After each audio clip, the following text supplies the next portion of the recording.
Hello and welcome to The Bond, the Christian podcast for attachment and needs-based parenting. We want to understand children's hearts, reach parents' hearts and see God with new eyes. My name is Johanna, I come from Germany and I have almost 3 kids. You are listening to the second part of the adoption topic. If you haven't heard the first part yet or you have already forgotten it, we strongly recommend to listen to it first. Today we would like to address the questions we left you with last time from the perspective of brain research and also from the Bible. Doesn't frustration have to be nipped in the bud? Does a child learn self-control and social behavior if we allow him to have emotional outbursts? And how can a child who is raging with frustration find their way to the sadness and tears of futility? Of course, we still want to tell you how Monica reacted to her frustrated child in the city center. Let's go back to the situation. Monica's child is not allowed to ride a toy car a second time and completely freaks out, screaming, "But I want to do it again! You're stupid for not letting me do this!" He tries to hit and is completely out of control. And it's certainly true that something like this makes most of us extremely angry. It pushes us to the limits of our own self-control, especially if we are already under stress all day long. The vast majority of adults would now probably grab the child roughly, maybe yell back or hiss at him quietly so the others don't hear, shame him, drag him away or let him rage there alone. Try to ignore him or even walk away.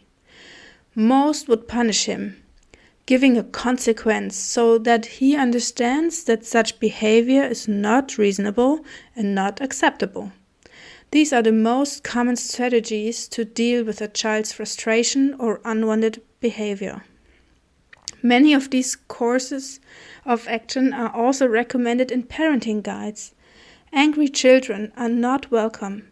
Bad behavior must be discouraged, and good, appropriate behavior must be taught through the methods just mentioned. But what if, in this situation, the problem is not the frustration, but the transgressive handling of that frustration? In biblical words, if you are angry, do not sin. We do not have to suppress or condemn the child's frustration and thereby force self-control where there is no brain maturity yet. But this often happens with sentences like, "Now don't be like that. You have no reason to shout. Stop it right now. Nobody wants to hear that," and so on. These are phrases that come automatically to our lips, and we are sure you know them too. But here comes an important idea that may surprise you. Frustration is okay. If you give them space, accept them and show understanding, children can also learn to deal with their frustration and let it out in the right way. If not in childhood, then when? Now, maybe a lot of buts will be activated in you.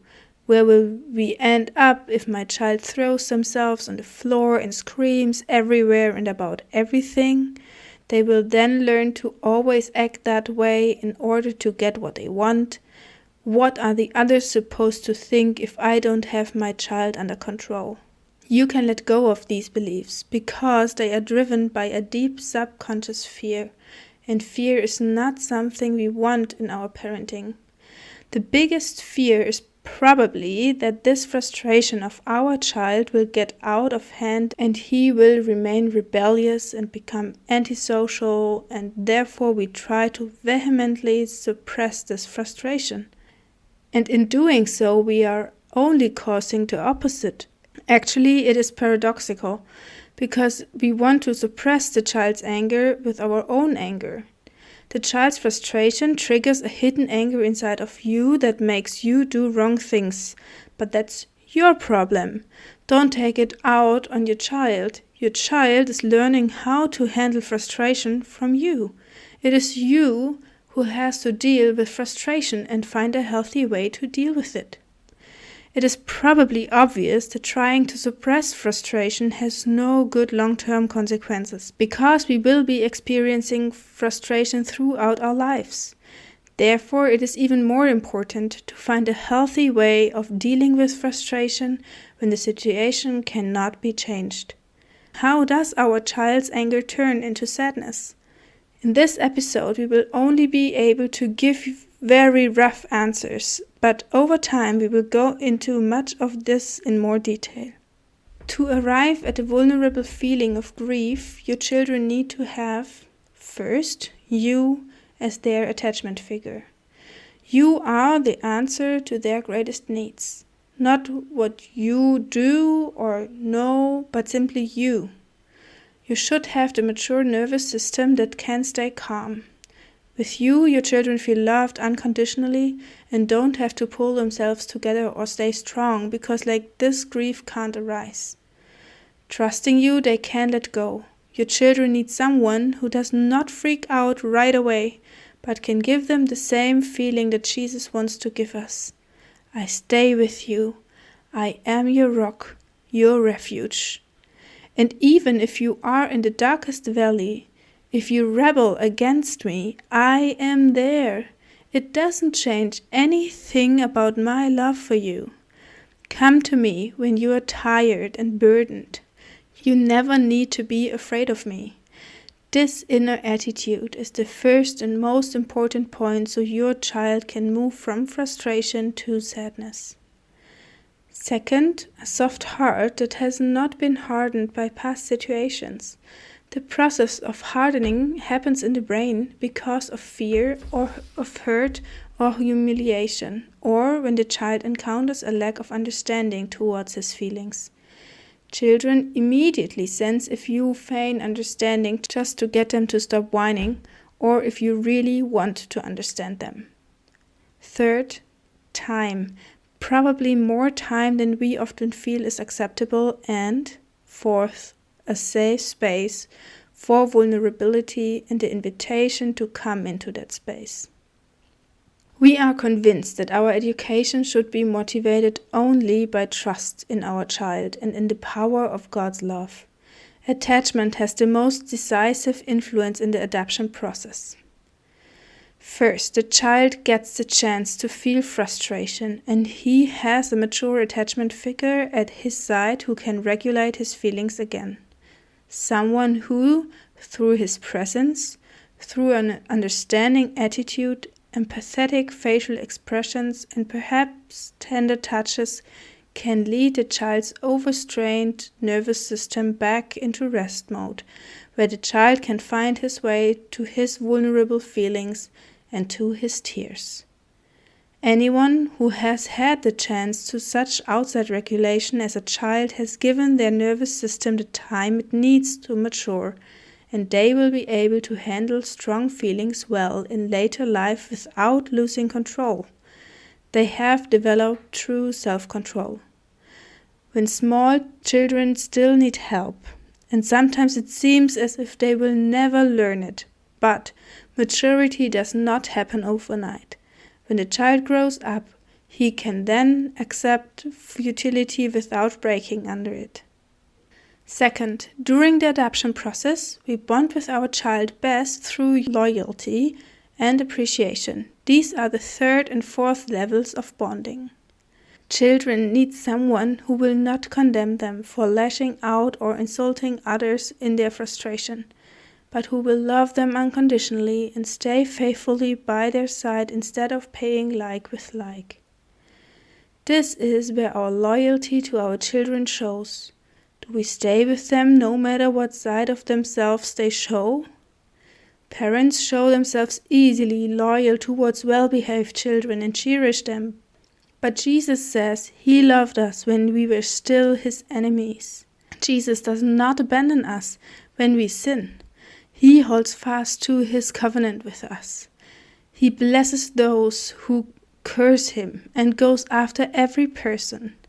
In this way, he binds himself to us, and in the same way, we must be bound to a child if we want to help him out of anger and immaturity. From such a caregiver, a child learns that love never crosses other people's boundaries. And here we mean the child's boundaries. And once their prefrontal cortex has matured and can switch perspectives, they are much more likely to not want to cross others' boundaries either. They will have gained self-control. Third, during the adoption process, we influence the child's self-esteem decisively. In the last episode, we said that the first reaction of people when they encounter frustration is to try to bring about change. If they succeed here, it promotes self-esteem. When the change exit cannot be taken, we move on to the adaptation process. And in this process, the child or adult does not succeed. When we stay in the bond with the child and are their safe haven, the strong shoulder for them, and do not turn away from them because they have behaved badly, we make them feel, I am loved and valuable no matter what I do. Circumstances do not change who I am. Even if I don't get what I want, I can get through the loss because I have a strong shoulder by my side to help me through it. I am worth something. I don't define myself by my defeats, and I can get back up. These are extremely important beliefs. There are hardly any people who have such self-esteem that they can keep their inner calm when circumstances are hard. So many people are driven by their low self-esteem and try to oppress others, change their environment, or perform all the time because they don't feel being enough otherwise.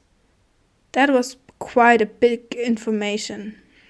That's why we recommend to listen to our podcast over and over again, because you can't form new ways of thinking if you've only heard a piece of information once.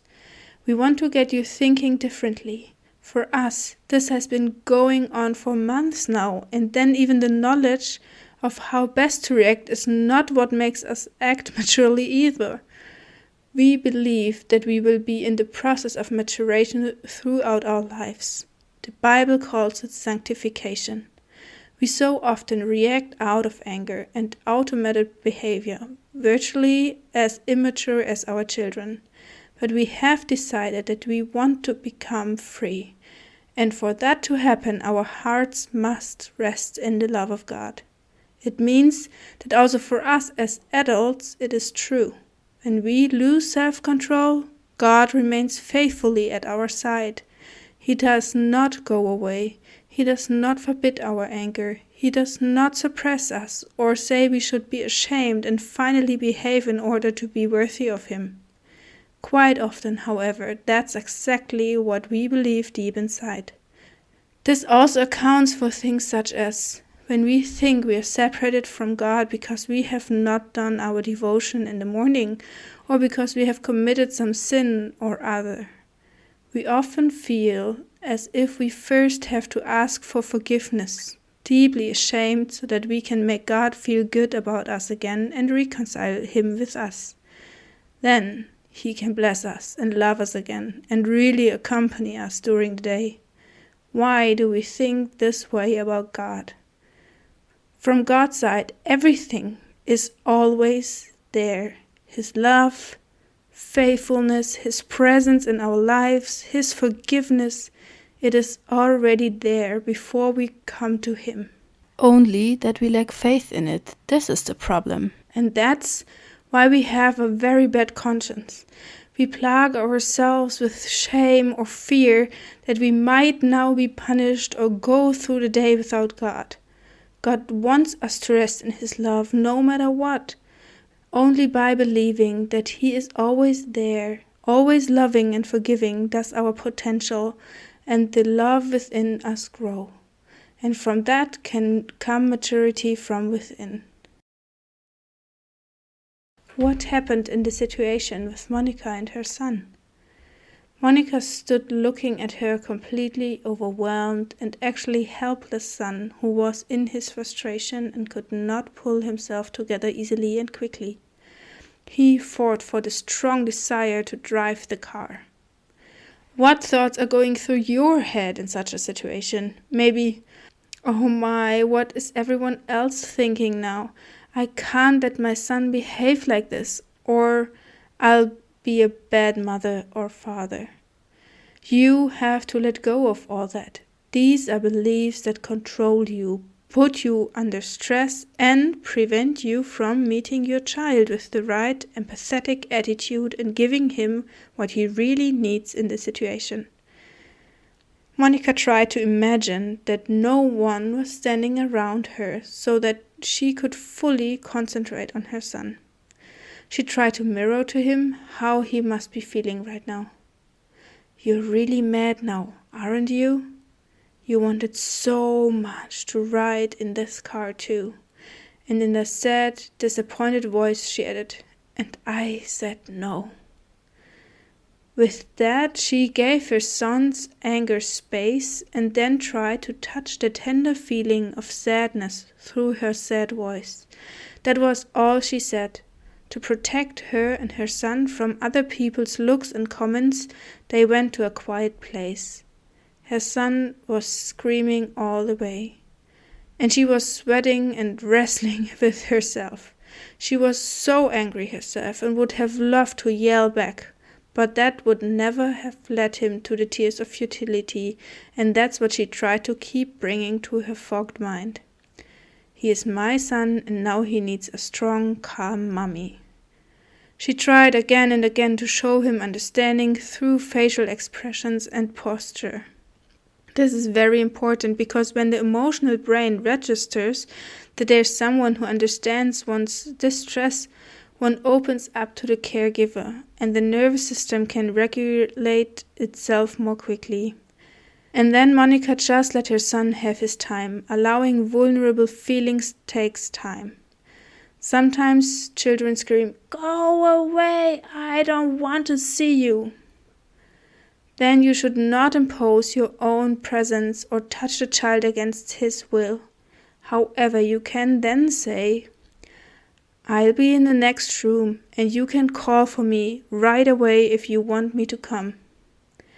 There are so many more variations on how children behave in a tantrum and how you could respond, but here we just want to give you one example for a connecting and appreciative attitude towards your child. At this point, children do not need to feel any painful consequences because their brain is not capable of learning anything at all from this, except that they are left alone in their frustration and are not welcome. When they experience great disappointments, many adults also need time to find a way to grieve, and they need a shoulder that invites them to do so. And that's what Monica tried to be for her son. Someone who sticks around no matter what emotion is dominating the son at the moment. God's love is also patient and doesn't boast. Monica waited patiently, not judging her child for his raging, but seeing the overwhelmed nervous system behind it. At some point her son let out a deep sigh and sank into Monica's arms, sobbing. Now she was allowed to accompany his crying.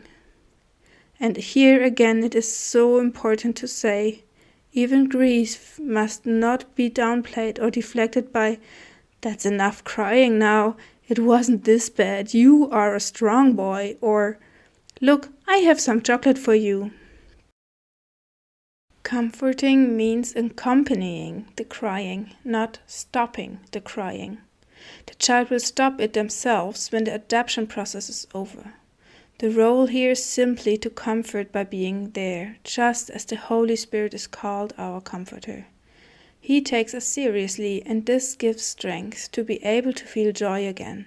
In fact, when we are comforted, the love hormone oxytocin is produced very strongly, which makes us happy. So when Monica's son had come to an end, she wiped his tears, wiped his nose, and told him that everything was fine between them. That she loved him very much and that even anger could not separate them. Then the matter was over. She didn't hold it against him all the rest of the day that he had spoiled her afternoon, or that he was to blame for her bad mood. After such a difficult situation, children need reassurance that all is over and forgiven, that the bond has remained. Whew! What an experience. Half an afternoon just to lead the child to his tears. Now you might be thinking, isn't that overdoing it? You can't do that every time they throw a tantrum. That's a waste of time for such a small thing. And how embarrassing in public too. You can't tell me that you should always do this until the children grow up. Yes, we are aware that it will never be possible for us to always give our child so much time and opportunity because we ourselves also have obligations, or because at the moment we ourselves do not have the nerves and strength to show our child understanding. We are all humans with our own needs, with good and bad moods and so on. We definitely don't always manage to act the way we would like to.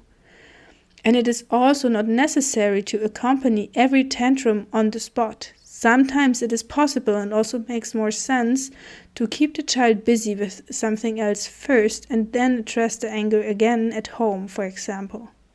It's not a matter of always deflecting the tantrum, but just finding an appropriate place and time to do it. It's like going to the toilet. We absolutely have to go to the toilet to stay healthy, but we need the right room for that. Children will not always and everywhere find their sadness, because for that they must feel safe and really accepted. An immature child who is allowed to show emotions seems ill-bred in the eyes of the environment, and a parent who does not immediately punish the child and suppresses the anger is the one who is not in control of the child. An immature child is usually not accepted in society, and a parent who does not exert pressure and control seems weak. Unfortunately, this is because we still do not understand children well enough. In the 4th podcast episode on attachment, we said that children are plants. They cannot bear fruit by force and effort.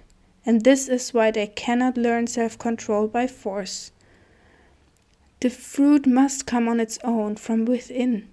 And for this we may give the child time. The parental strength and maturity are the parent's own self-control and the lasting bond with the child. Monica is the one responsible for the maturation of her child. She wants to discipline it with the power of love and attachment, because adaptation is the natural and healthy way to discipline. She has chosen to do so for these reasons. First, Monica understood how her child feels in such a situation and what he really needs to adapt. When the child's nervous system has matured sufficiently, the child will be able to calm himself in the same way he learned from his attachment figure. Your children also will be able to deal well with their own anger and also with the anger of others. Second, Monica no longer wants to be driven by fear.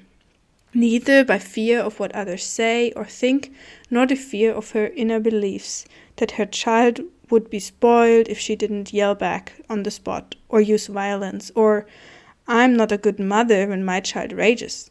She wants to free herself from all those phrases. Third, the Bible says, if you are angry, do not sin. It is not the frustration that is wrong. The right way to deal with the frustration is what we have to focus on. Fourth, Monica's boundary has also preserved this way. The no has remained. She does not let her son give her commands, nor has she lost her authority. On the contrary, in the eyes of her son, she is his shield, his faithful companion and comforter. These are the true qualities of an admirable authority. Jesus says, "He who abides in me and I in him abides in my love." In the next episode, we want to take another explicit look at us adults, because most of us also still have so many things we need to grieve over in order to let go of them. Until next time, be blessed.